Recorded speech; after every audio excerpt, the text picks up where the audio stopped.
Hi, Misha here, and we've been doing kind of these overview, guide, introduction, 101 type videos. Not to get too into detail, but enough to, give the basics. And early in the summer, did one on the Walther P38. As anyone who's followed the channel for a bit knows, I've always been kind of a Walther collector. And with that, let's look at the PP and PPK series from the 1930s, really through the 1980s. So I've laid mine out here. This is in no way going to be comprehensive because the PP and PPK have been made by several different companies, and not just for military and police, but many commercial use. There are tons of variations, tons of calibers, so there's no way I can cover them all. So, me, myself, and I, just my own preference, I like the ones in kind of a military police configuration, and I really prefer them in 7.65 Browning 32 Auto, because that was the original, and that was the one most commonly used in Nazi Germany and West Germany. So let's just start with the original. The PP, the Palazzo pistol. This is the original.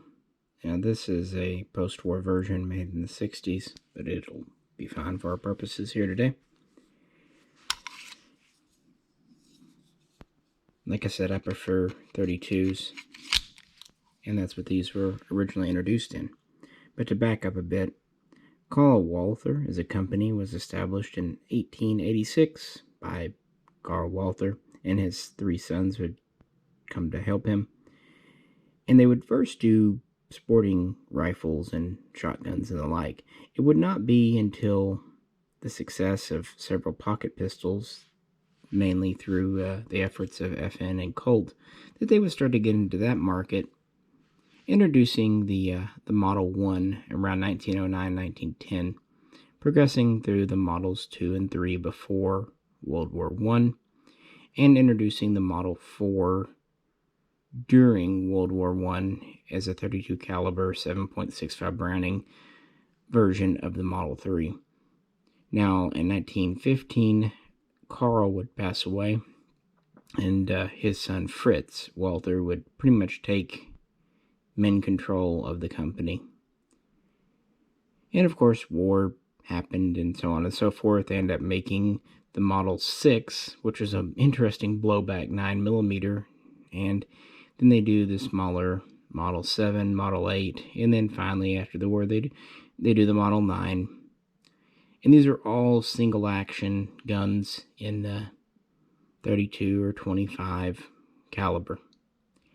But police were still going after double single action revolvers. They liked the safety, the fact that they could carry them loaded and ready to go. And Fritz Walther really wanted to develop a handgun, an automatic, that could fulfill this role. And that's what we have here. Basically, he took his... Really, this has a lot in common with the Model 8, which was hammer fired. The Model 9 was striker fired. He took the Model 8, scaled it up for 32, and introduced the world's really first commercially successful, just to show you,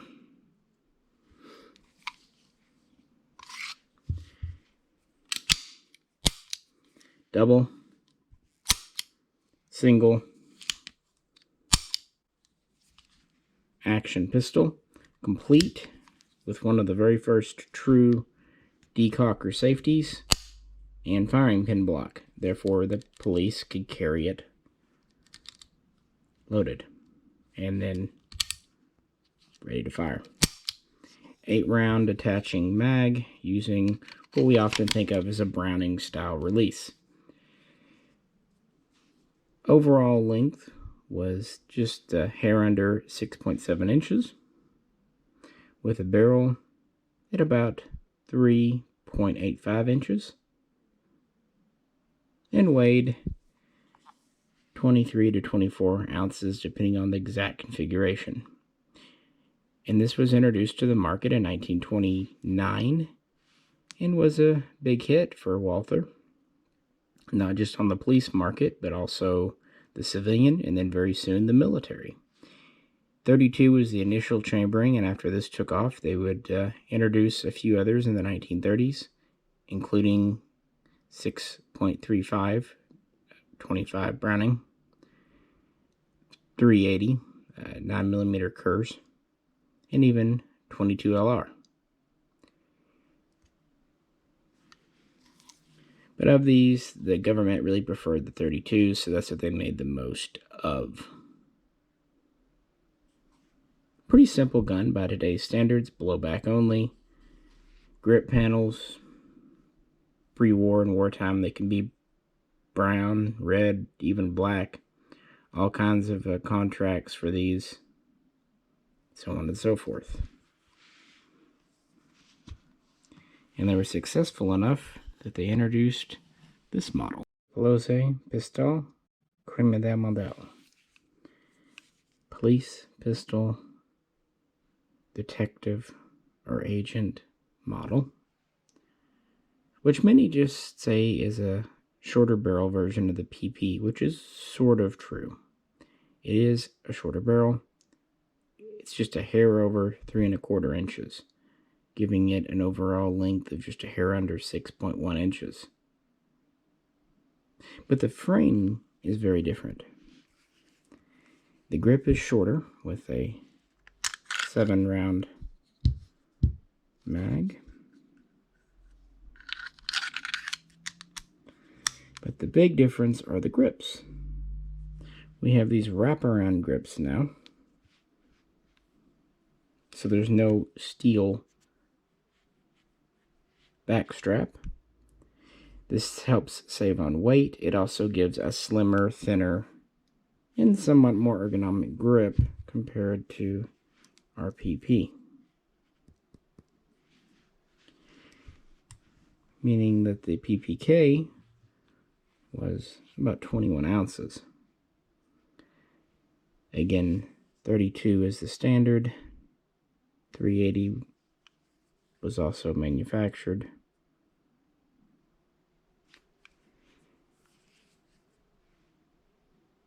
And these were, again, popular on the civilian market and on the police market. And by this point, the military was definitely interested. And these were introduced in 1931.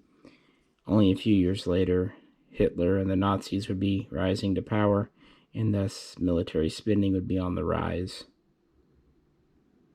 And both of these guns, the PP and the PPK, would be ordered in ever-increasing numbers by the Luftwaffe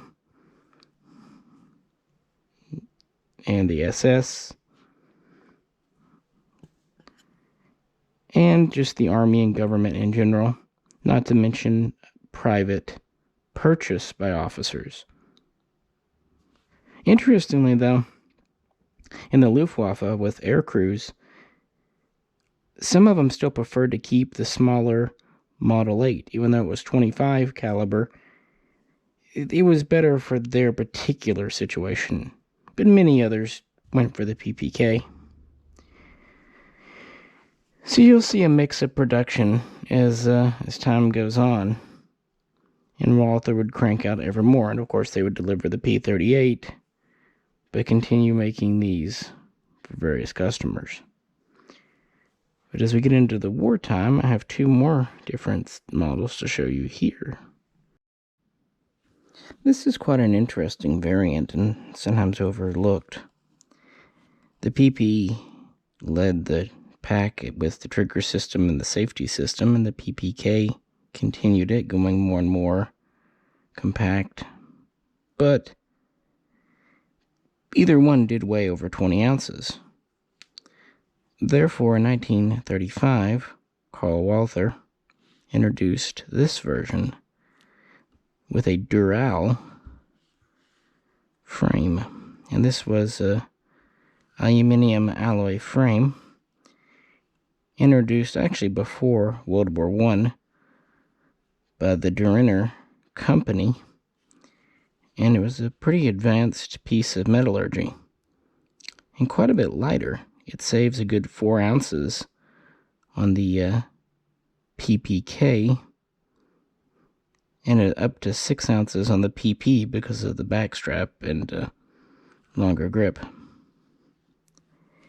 So these were offered in the catalog, but actually most people still preferred to buy the traditional steel frame. But they were there. By the way, the slide would still be steel, of course, and blued, but the frame would be anodized because you can't blue an alloy. And the alloy was quite good for the 1930s. They actually did try using it for the P38, but they found that it just wasn't suitable for full power. So as World War II wore on, they really quit making the alloy frame guns, and they just put the unsold frames in storage. But then around 1942, 43, they would bring them out and build them up for contracts and what have you. And that's where this one comes from. The final runs of PPKs built during World War II by Walther would be on these old Dural frames, but they would have relatively rushed wartime fit and finish. And grips would change colors a bit during the war. It's also worth pointing out that the PPK was sold with 2 mags, one with the finger rest here and one with the flush fit base plate on this one, although the capacity was 7 rounds in 32 or 6 rounds in 380.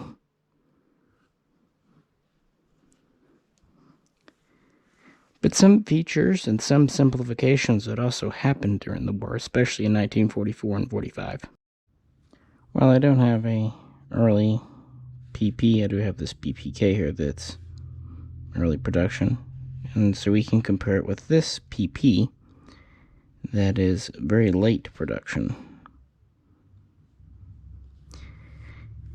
They made several simplifications, while the last PPKs to officially leave the Walther factory were these Dural guns in 1944. PPs were kept in production. One of the first things they did in 1944 is they went to these slab wood grips. But originally they still had the slide legend and decent wartime blued finish. But of course, by 1945, they would drop the legend, just marking them AC. And the finish would go from military blue to pretty rough bluing and even phosphating on some parts. Even the magazines would get simplified, much like you see for P38 production. They'd even make a few machining changes. If you can see behind the trigger here, right behind the hinge pin for the trigger guard, how the receiver, the frame makes a step there. Well, with the later production guns, no step. So they saved themselves a little bit of time in machining and finishing there. They also stopped doing the loaded chamber pin indicator. You can see it on this one.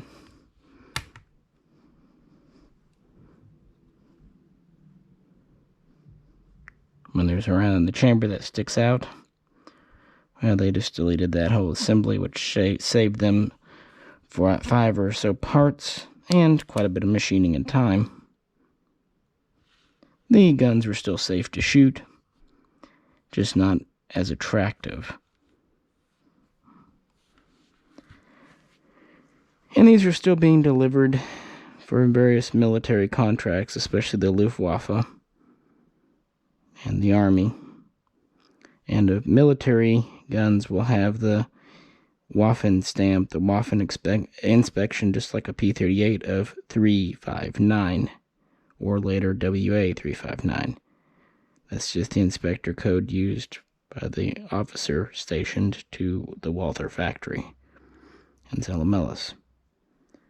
So, of course, the war ends and production ends, and many GIs take incomplete guns home, so you might find some light guns like this that don't have the full inspector stamping because they were never fully inspected.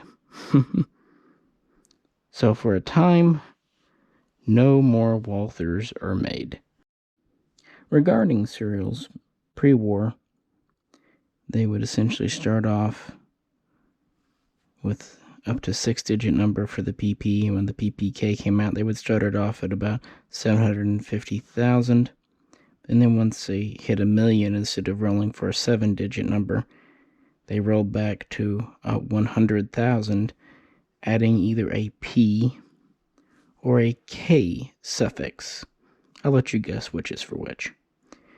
So the serial numbers are a little more obscure, not as straightforward as you might imagine with these, but on the other hand, there is a logic to it. It's a German logic, but there is logic. And typically, you'll just have a serial number on the frame and the slide, although with some guns, there will also potentially be a serial number on the magazine as well. Well, Fritz Walther was able to make his way to West Germany after World War II, and he established a factory around 1947, but they would not be making firearms for several reasons. They would be making adding machines, other business machines. This was because, while he had escaped with much of the plans and blueprints for guns like the P38 and PPK, he obviously didn't have any of the tooling capital. He was broke. And gun manufacturing was not exactly allowed in either West or East Germany, so there was not much he could do. That is until around 1950, when he started talks with a French company primarily known for ammunition manufacturing, a company we know as Herein. And by 1951-52, a deal had been struck. He would share his intellectual property, the tooling, the plans, the designs, and they would produce the Walther guns under license, marking them Herein Walther. They would start with the PP in 1952, and with the PPK the following year. So here's the pre-war, and now here's the Herein made PPK. And they are very, very similar and really of equal quality. But they did change the design a bit. So there are a few little differences.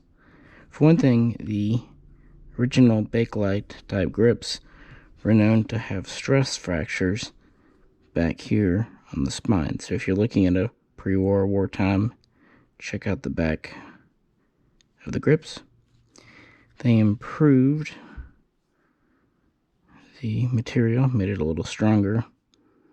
Of course, changed the grips up with their logo. They also improved the rear sight a bit. Here is this one, just a very simple 2-post notch, really. And later on, they would give it a little more depth, a little easier to use. Why not? Notice the step behind the trigger guard returns. And one way that I always check in the beginning to see when it's made before even asking someone to read a serial to me is if you look at the front, you'll notice it's very squared off here with a bit of an edge.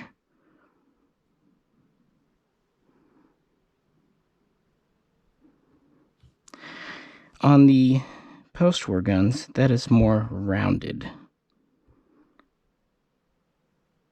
And this is actually a good change because that little bit of squaring off, it can hook or, put wear on a holster. It makes perfect sense, along with the sights and the grips. Yeah, perfectly good changes. Originally, they were making these with the steel frame, but they would introduce an alloy frame version known as the PPKL. And the French guns would all be blued or nickeled, never stainless. And while they're more common in .32, they would do other calibers like .22 and .380 as well. And yes, this would have been the gun that James Bond would have had in the film for when it was filmed, so it was a French Walther, most likely. At least for some of the film. But the political times were a-changin'. The French production really helped out Fritz Walther and his new company located in Ulm, West Germany. It not only got his firearms in production again, and kind of the Walther name back out there, but it gave him much needed capital. So for a couple of years, he just raked in royalties and made other equipment at his young factory. But in 1955, the regulations would change, and it was decided that Walther could produce firearms again in West Germany, primarily to produce the P-38 and its post-war version for the Bundeswehr. And so the Walther factory in Ulm would turn out its first firearm in 1957. Still marked P-38, but quite interestingly, it differed from the wartime gun in having an alloy frame in a P-38 thanks to the work they had done with the Dural frame in the PPK. I find the connection interesting. And of course later this would be designated P1, first on paper, then on the guns, and Walther would produce a number of these. And since the herein licensing was working out well, and they had the license for several more years to come, all post-war PPKs from Europe originally started off in France. However, later in the 60s, Herein would start shipping over components, slides and frames and what have you, so they could be put together or final bluing and final proof testing in West Germany, meaning by the law they could be marked W Germany, Walther Ulm. And this is where we start to finally see Walther marked PP and PPKs again, like this gun here from the 1960s. And the full-size PP pistol was very popular with the West German police, again in 7.65 .32. In the 50s and 60s, this was considered perfectly adequate for a police cartridge, not just in Germany, but that's why you have so many little 32s still around this time period. And even though the guns are marked West Germany, they originally started out in France, for all intents and purposes. I don't know, just one of those interesting little factoids. And again, were carried by the police for a long time. In some cases up through the end of the Cold War. Very nice guns, very smooth.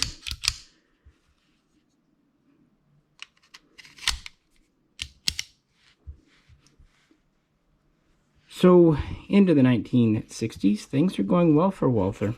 The new P1 is a success.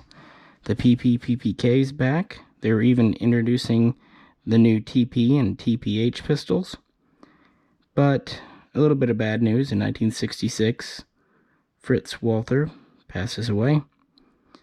And then some bad news in 1968. Bad news for all of us. Normally, I would never consider a gun bad news, especially a Walther.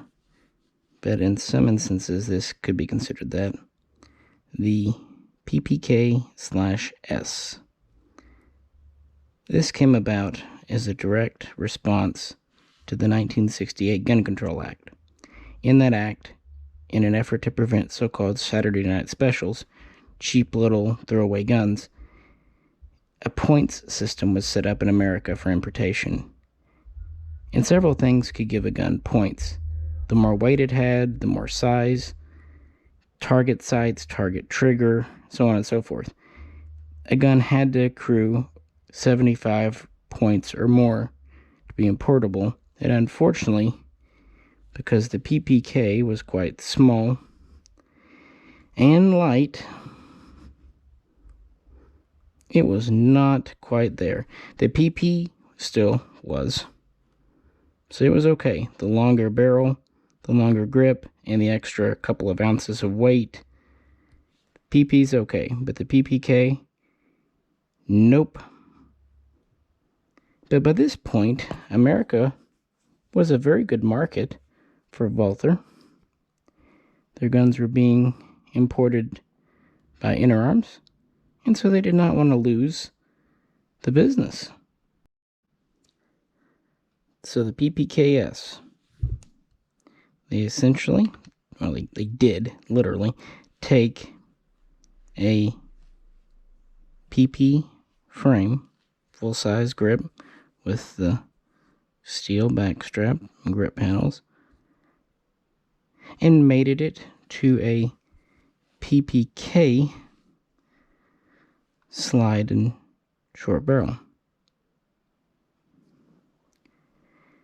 And this extra height and weight was just enough to make it importable. They also gave it a ribbed trigger, not only for your pleasure, but they counted ribbed triggers as target triggers. This is actually why Glock 19s imported from Austria have ribbed triggers, yet Glock 17s do not. The thing is, even though they were kind of forced to create this gun, a lot of people like it. It's not as concealable or quite as light as a PPK, but it still has the short muzzle, short barrel. The target trigger is nice because it gives you a little bit better purchase. It's just texturing. And the larger grip not only gives you a larger grip, more purchase for your hand, it also means you're back to using the 8-round magazine of the PP instead of the compact 7-round mag of the PPK. So 8+1 versus 7+1.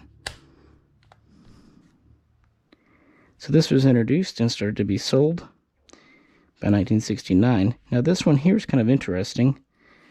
I acquired this from Century Arms about 10 years ago. There was a large batch of West German police surplus PPs.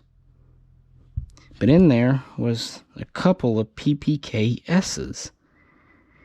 So this is West German surplus PPKS, and it's an early date too, 1969. So even though it's in, used condition, I just think it's an interesting story. And since it is used, I don't mind shooting it. It's actually a fun little gun. A little more comfortable than a lot of the PPs, or PPKs rather, to shoot. It's to shooting. Some do find the small grip of the PPK less than perfect. I have small enough hands, it doesn't really matter. But I can see how it would be uncomfortable for some.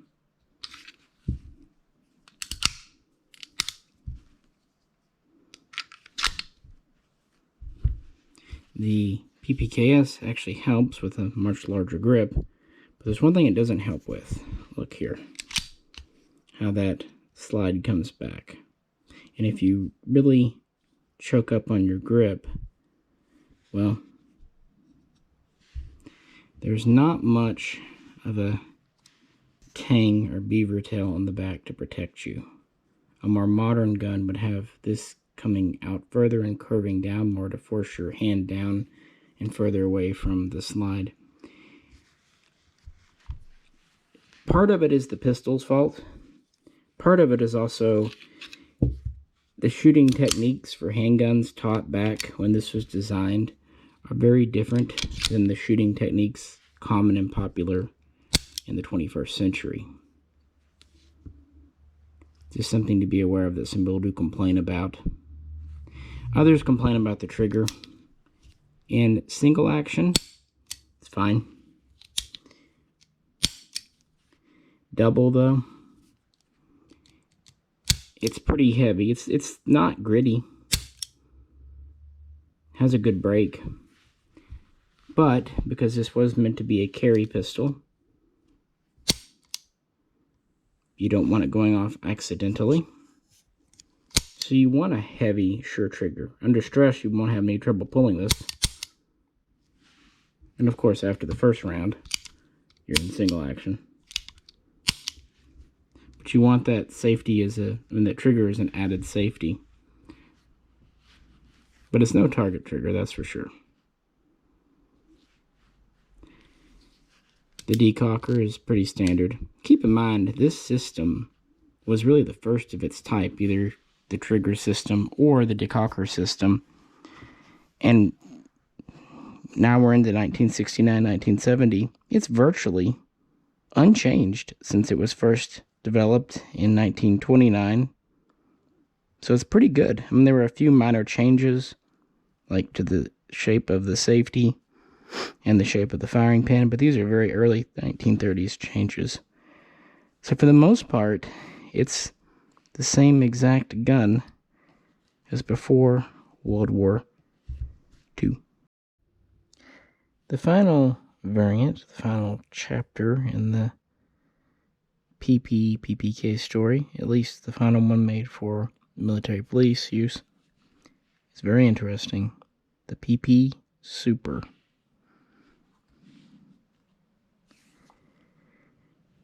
Whereas we've been talking about models chambered for 7.65, 32, 9mm Kurs, 9x17, 380. This is chambered for 9x18 police, or as it was originally known, 9x18 Ultra.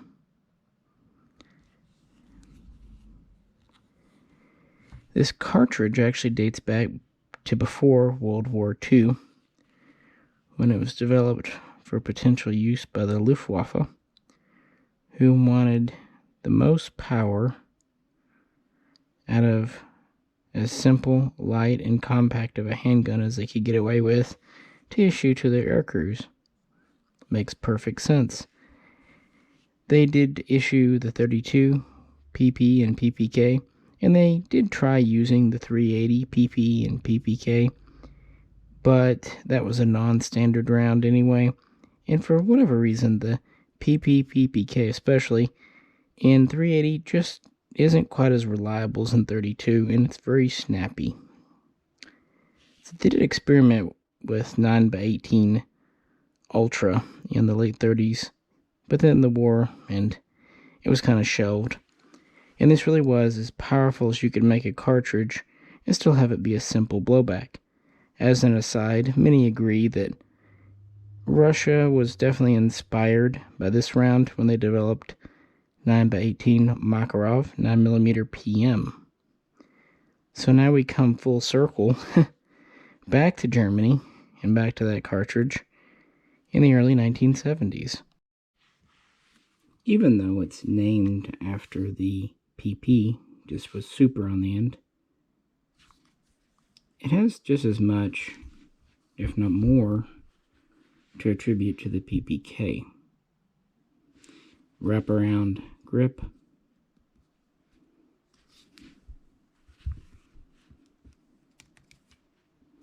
and it uses a 7-round mag.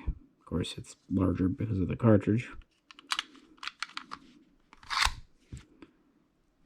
And just the general kind of profiling, if you look here.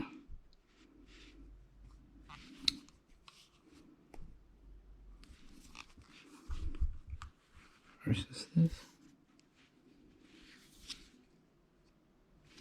Because if you look at the profile of the PP, it's got a longer snout on it. But that's not to say it's a larger gun. No, the PP Super is definitely bigger. It is 6.9 inches long, so nearly 7 inches, larger than either PP or PPK. It's heavier too, it's an all steel. Interestingly, they didn't go to an alloy frame, even though they've been using alloy for the P1 and whatnot for a while. So it weighs about 28 ounces. Now the barrel is in between. It's actually about 3.6 inches, so shorter than a PP, but longer than a PPK. But since it's firing 9x18 and 9mm round, we can understand this. It's still a straight, traditional blowback though. No locked breech. The barrel is fixed to the frame. So the idea is still the same. In the late 60s and very early 70s, the West German police wanted to keep a simple blowback gun. You know, it was lighter, more cost-effective, more reliable, easy for their officers to maintain. But they thought maybe going into a little more oomph than 32 would be good. And of course, East Germany was issuing the Makarov. So they had trials for guns chambered for 9x18 Ultra, or as it was starting to be known in the 1970s, 9mm Police. And Walther would make this gun here. Mauser would also make a gun chambered for it, as would Sig. And of all things, Benelli. So there were, I think, 4 to 5 guns ever chambered for this cartridge, at least in the post-war era. It has a few unique features. For one, it has the ribbed trigger seen on the later PPKs. It also has adjustable sights. It has kind of a bobbed hammer. Of course, it's still double single action. Very big wraparound grip. And for the first time on one of these, we have a slide release. And whereas we had a decocker safety before, now we have a decocker only with spring-loaded return. So it did have a few innovations. It's a very interesting gun, and these started to be issued, or at least purchased, by a few police departments in Germany in 1972. I think most of them were in Bavaria. But the German police had only purchased a couple of thousand. That's because around the same time, 1972-73, terrorism was on the rise in Europe, namely communist. Yes, there was a time when terrorist and communist were synonymous. Yep. For a time, your terrorists were not religious extremists, but communists. And this was never more the case than 1970s West Germany. And these outlaws had more and more body armor and more military equipment smuggled from the communist bloc. So not only was 7.65 considered too weak, 9x18 Police didn't really seem like it could cut the mustard. This cartridge was definitely more powerful. It's a larger dimension and more velocity, more energy, but it's still weaker than even standard 9x19 Parabellum, not to mention plus P rounds. It's just not a locked breech gun. Plus, it's relatively heavy and has pretty snappy felt recoil. Most straight blowback guns are pretty snappy. And just as an aside, it's repeated every time this pistol is brought up, but it really needs to just be restated. This is not interchangeable with 9x18 Makarov. This is a 9.01 or 9.02 diameter bullet, whereas a Makarov is much larger at 9.2. Plus the case lengths are different. They're just different cartridges. So the problem is, finding ammo for one of these. Anyway, there's only a couple of 2,000 or so purchased by German police, because already by 1974 and into 75, the 9x18 cartridge was out and 9x19 was in. New trials were held. And so that's it for this little gun. Walther would start making these available commercially around 1975, and they would stay in the catalog until 1979, basically so they could sell off old stock, although I doubt manufacturing was actually commencing. They did also do a few of these in .380 for the commercial market, but they're damn rare. And I have a first-hand account of someone who once lived there. New York police had some of these back in the 70s. Kind of interesting. I wish I knew more about that story, but it is a first-hand account, so yeah. And he said that the problem, they got the guns, they only had one mag per gun that they were issued or sold, and they could not find spare mags to save their lives. But, if you look at New York in the 1970s, I could understand why maybe they wanted a potent automatic as well. So it was a very short-lived little blip on Walther's radar. And kind of the last gasp of the traditional PP series. That said, the PPK, and especially the PP, would remain in police service, especially as a backup or private plainclothes gun, throughout the 1970s, even into the 80s. Some weren't retired until after the end of the Cold War, so even though they weren't buying new ones, they were still purchasing them. So with that said, I'm sure some of you have been wondering why this last gun's on the table. It is not a PP or PPK. This is the Walther P38K. There were rumors of a short P38 in World War II, but these were either experimental models at the factory or just field modifications or just outright fakes. The only time Walther mass-produced, and I use that phrase loosely because only 2,600 of these were made, a short-barreled P38K 9x19 Parabellum, was between 1974 and 1981 in small batch runs.